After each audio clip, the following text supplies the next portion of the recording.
بسم الله وانا سلطان سيراره dhamaan ummadayda Soomaaliyeed waan salaamay meel bay dafaa caalamka joogan waxaa jirtay heesan laba sax ka hor soo gelinay YouTube-ka taasoo dadkayga Soomaaliyeed ay iga soo weydiiyeen su'aalo kala duwan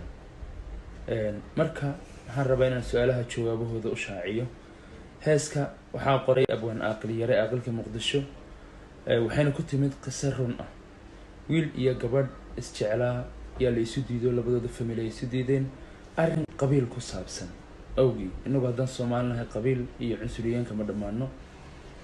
marka wiilkii gabadhii 2 sano la isu diidanaa markii dambe ay 2 sano ka soo wareegatay baa la isu ogolaaday marka way isguursadeen taariikhda isguursadeen waxay ahayd 275 waa bishaan imika soo dhaafnay 27 bishii shanaad